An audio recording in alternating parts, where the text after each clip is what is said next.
Hey everyone, welcome back to the channel. So this is a bit of a different one. I normally stream my rides live, my races live, but I thought I might do something different here and record this ride and then narrate it later on. So it's yeah, a little bit different, but hope you enjoy it. So we're here, stage one of the OG series, Watopia Hilly, or the Hilly route. So we're going to get into this. There we go. So this is 2 laps of the Hilly route.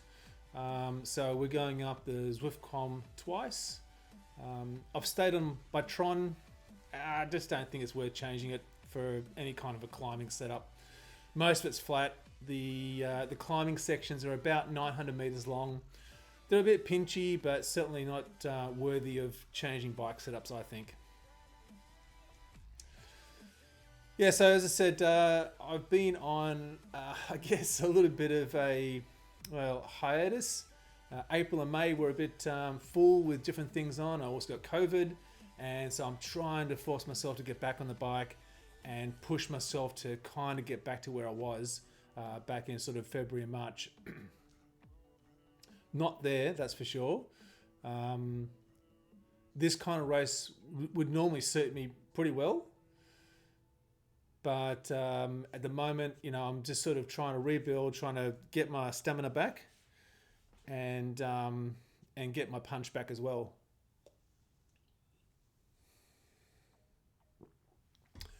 So we're going to come up to the little the 360 here.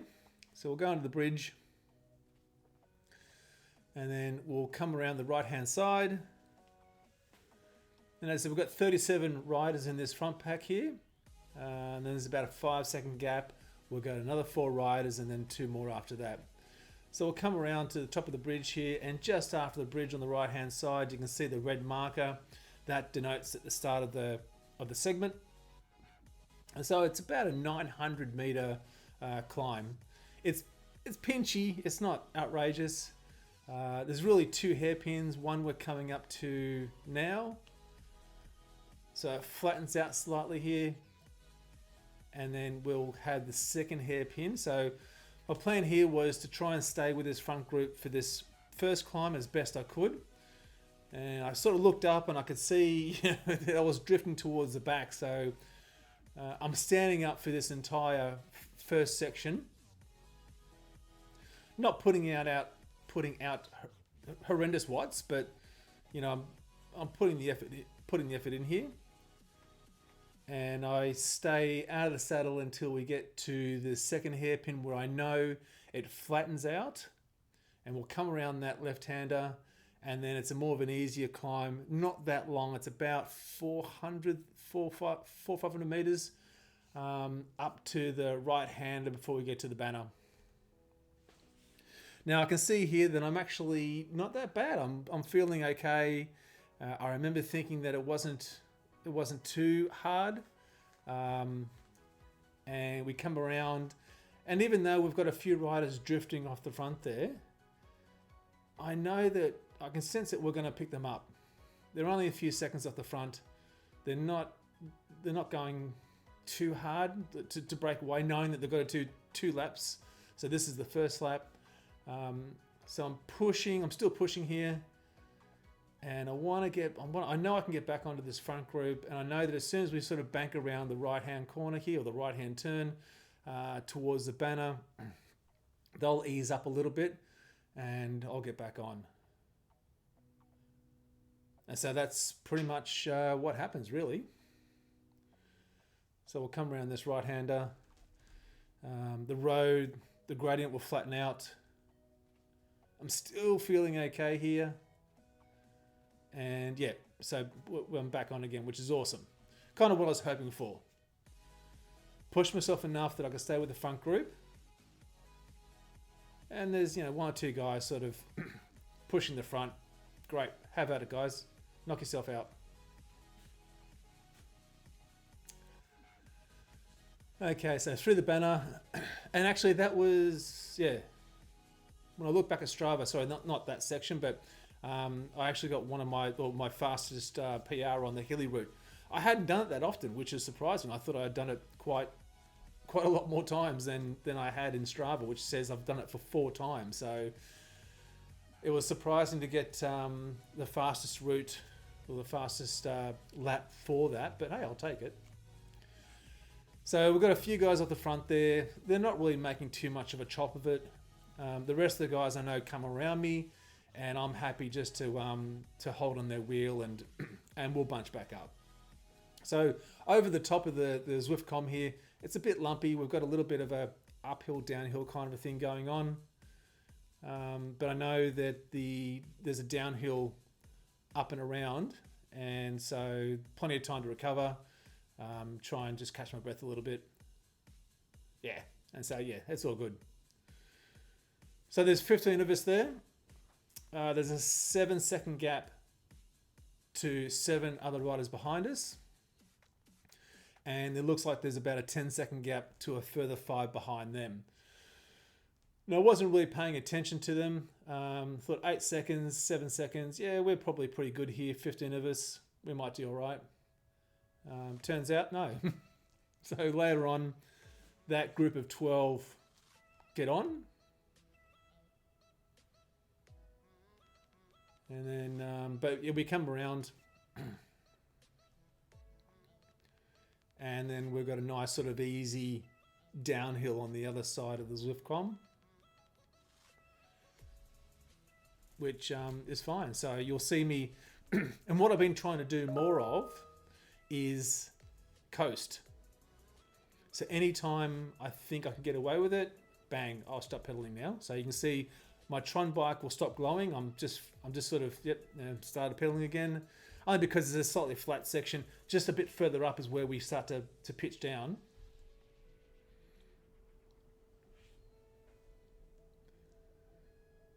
So just as we go past the wheel of the big statue,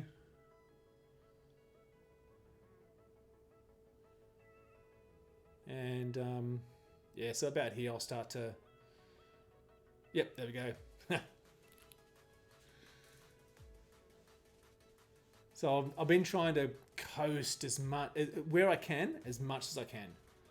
And I'm really trying to reserve my strength and energy whilst I'm trying to rebuild again, and be as efficient as possible. Now I know we can't see the stats on the left-hand side. I kind of crop the screen down a little bit, but you'll see it when we change scenes. And I'm trying to maximize that draft as much as possible, keep my wheel up as much as I can, and recover as quickly as I can in these segments where it's possible to do so. So rather than sort of, push, if there's a bit of a slight downhill, bang, try and sit in that middle of the pack, coast down as much as possible, and recover as much as I can. But I'm happy. I'm super happy with this. It's exactly where I want to be.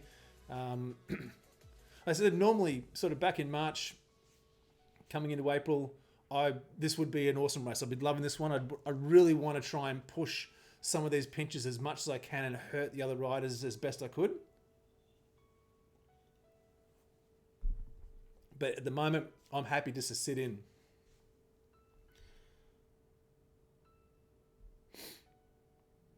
And again, we've got a couple of guys sort of pushing the front. Awesome. That's what we want. I know I'm not going to do it. Now, what I haven't looked at and what I haven't realized is that group of 7 behind us has now teamed up with the 5 that were behind them. And so now we've got a group of 12 chasing us. And I sort of begin to realize around here somewhere, and they're 9 seconds behind us. And yeah, they're doing all right. You can kind of see the speeds there. They're doing 31 k's an hour. We're doing 32 k's an hour. So, it's not going to be too long, it turns out, before they pick us up. Now, on the left-hand side there, you can see some of the riders around me. And my wheel is sort of sitting at that 15.3 mark. It's probably nearly one of the highest in the group, which means I'm putting in the least amount of effort that I can do and still stay with them. So Look, guys, I'm really sorry. I know it's not the right thing to do. But I don't have too many tools in my my bag at the moment, so I'm using everything I possibly can. If literally I could reach out and grab one of you guys and sort of hold on to you, and then I would.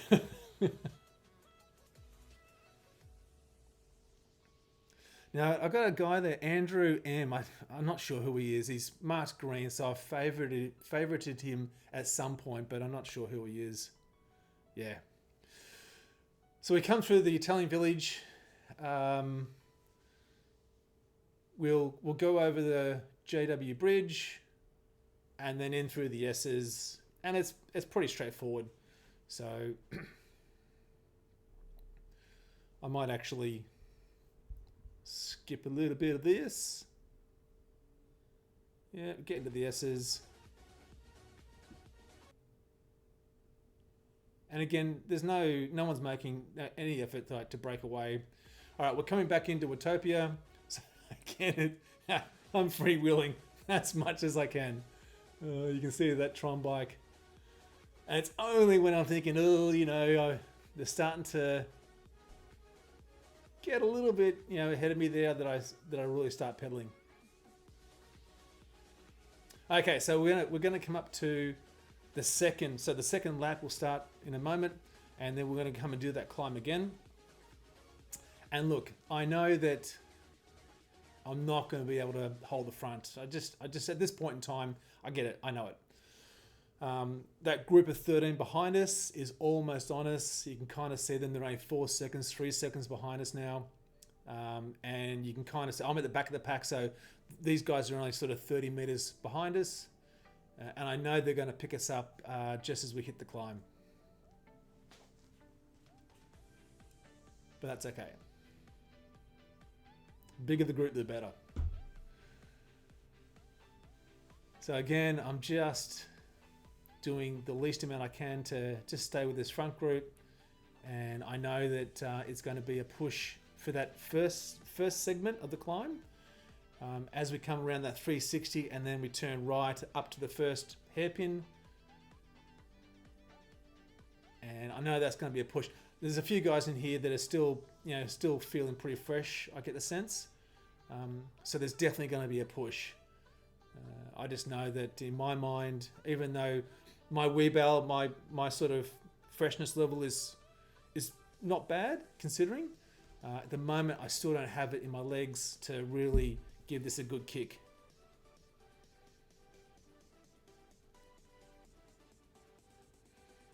Okay. So we'll come around this 360. Here we go.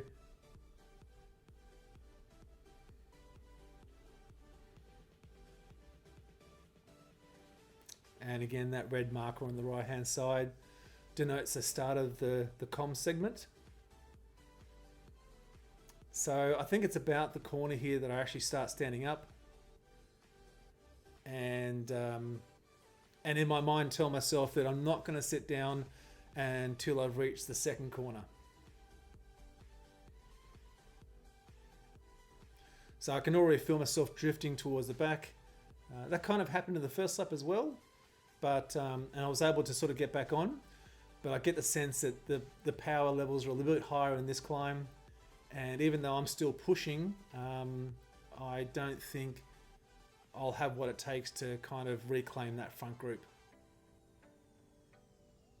So now what I'm doing is I'm looking for a group that I can form or get in with, because I really don't want to be stuck by myself for the remainder of the second lap. Okay, so you can see there now, we're sort of in around a group of 10 or 11. There's a group of that 13 that's about 10 seconds out the front there. But everyone's sort of stretching out. There's no clearly defined group breaking away, but it's just all stretching out. Okay, so we hit that second hairpin, flattens out, and now the rest of the climb up to the banner is easier. So I've sat down now and I'm kind of just pushing hard enough so I can stay. I think I can kind of see there's a bit of a group there forming up now, about 3 or 4 riders just ahead of me. So I think I tell myself that I want to pick these guys up. I don't want to let them get away from me.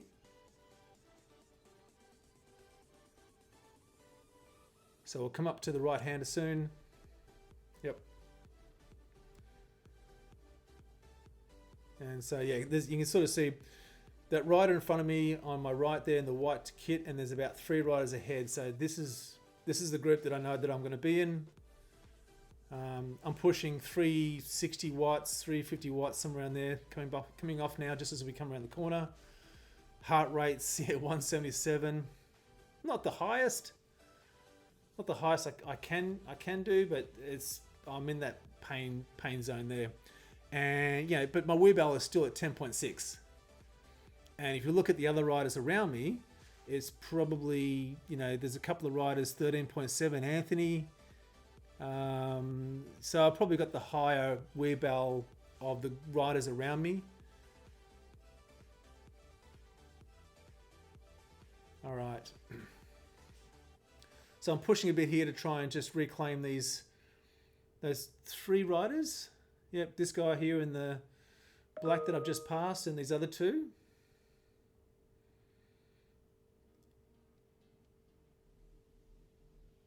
And this will be the group. So we've got a group of 6 here. So there's a single flyer up the front, DG. He's like 20 seconds ahead. I don't know what's going on there. Then there's a group of 6 or 7. Yep, 7 there. And then we're 5 seconds back. Now, I was kind of looking at that and thinking, I can see them up ahead here. I think we kind of get, reasonably, almost tantalizingly close that we could have, if we'd put a bit of a dig in, I think we could have maybe got back on here. But I know in my legs, I'm just not there just yet. They're just there. If I had the same fitness I had back in March, that I would just try to bridge that gap myself.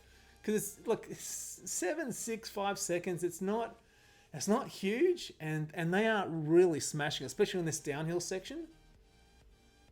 But I err on the side of sticking with these guys. I've got a plan in my head. I'm going to stick with it. So far, it's kind of working out, and I'll stay with these guys. And we're still sort of we're still sitting sort of collectively 8th, 9th, 10th sort of thing. So it's not completely, a lost cause, but still some good, there's a good outcome here. And look, I can just see them. They're just there. Like, we're 6 seconds. But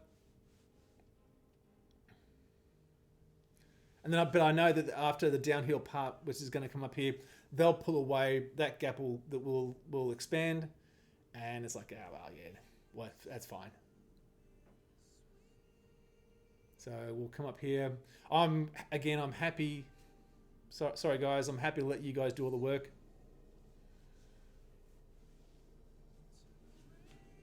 So there I go again.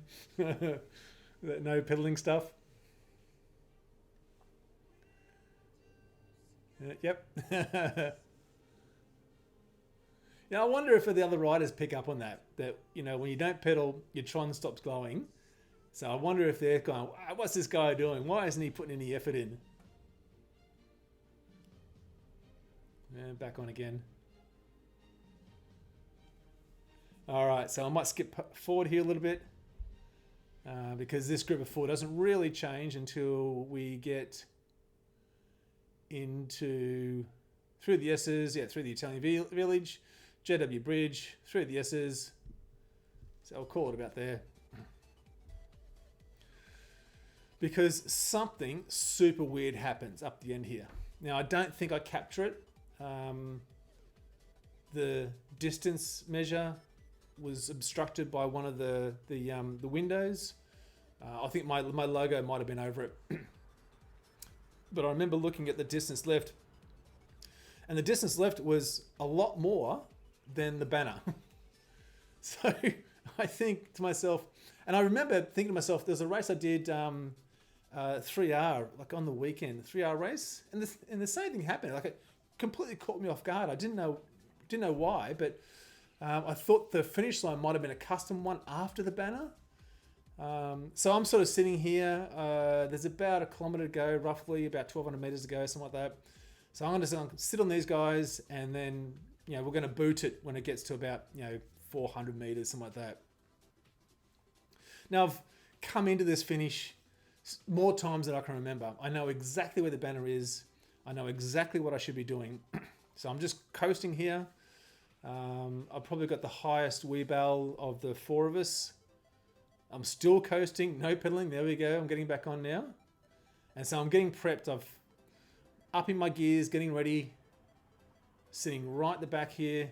And I'm watching the guy in the black because I think if anyone's going to go, it's going to be him. And you can kind of see him edging at the front. And the banner's just there and no one's going yet. And I remember looking at the distance left in my source of Zwift, and it was still like 450 meters. So I start stomping it now, thinking, well, I'll just go the 450 meters, even if there is a custom finish. And there's not. And I just picked these guys up. So the weirdest thing, and I reckon they got caught out too. Look, maybe it could have been a source for Zwift thing, because I don't have the GUI on. I just use source for all the details. But there we go. I think I finished somewhere around 10th or 8th or something like that. So look, happy with that. 2.7 watts per kilo, 216 watts. Not awesome, but got the job done. Anyway, hey, hope you appreciate that. Hope you got something out of it. If you've got any questions, if you want to let me know what you think, drop a comment in the comments area below. Hit the like button, hit the subscribe button, and I'll try and catch you in the next race.